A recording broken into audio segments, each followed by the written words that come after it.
Manakosa indray dia efa-dahy no voasambotry ny zandary avy eo amin'ny borigadin'ny Mantasoa izay nandroba fitaovana sy kojakoja isan-karazany lafo vidy tao aminà toerana fialana voly iray tany an-toerana. Dia jerentsika ny sary mifanaraka amin'izay. Efa-dahy avy nandroba entana tao amina toerana fitsangatsanganana sady trano fandraisam-bahiny tao Mantasoa no trateky ny zandary avy eo amin'ny borigadin'ny Mantasoa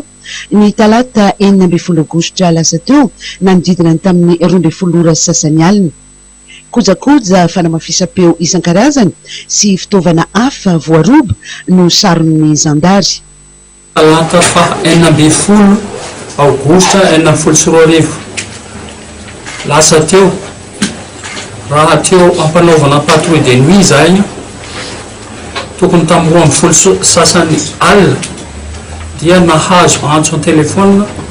fa misy manafika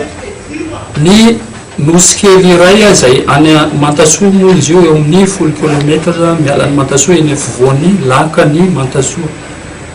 hoe nisy nanafika izy io tanàna io zany vao naheno an'izay zahay dia tonga dia nisy rendre sur les lieux ary nanao approche rehetrarehetra ara-pomba miaramila ary 20 minitra taorinan'izay satria lavidavitra sy ratsy ihany ny toerana izay nahatapaka ny resor'ny fiaranay mihitsy noho ny fitsinjovanay ny ain'olona sy ny fiarovana ny olona sy ny fananany dia tonga teny an-toerana izay zavatra hitanay moa zany efa nibanaka daholo ny trano rehetra ary ny gardien dia hitanay torana teny an-tokotany ary voafatitra sy maratra mafy indray fiapetra zay tamin'ny alalan'ny soin d'urgence dia mba velona ihany le gardien ny tantara fa nitsoka le olona ary tany amin'ny toerana izay nipoiranay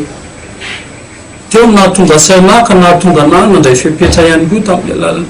tamin'ny alalan'ny fiantsona avy hatrany ny élément poste avancé ambatelona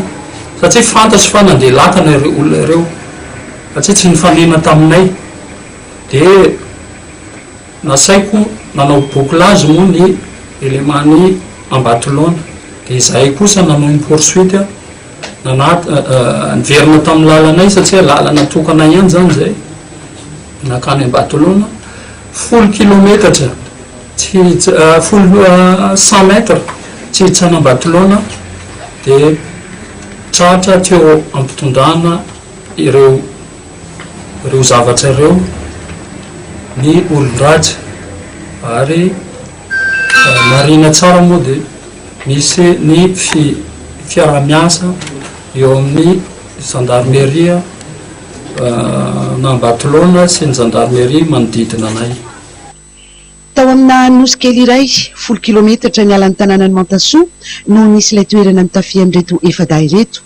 Ny iray tamin'ireo mpiambina dia fantatra fa nodarodaroan'ireto olon-dratsy ary nifatoran'izy ireo ka naratra mafy ny lehilahy teo anatrehan'izany. Nandeha lakana ireto olon-dratsy ka nataony velam-pandrika ary dia voasambotra tao am-pasipotsy rehefa nanao ny velam-pandrika ihany koa ireo zandary avy eo amin'ny poste avancé ambatelona.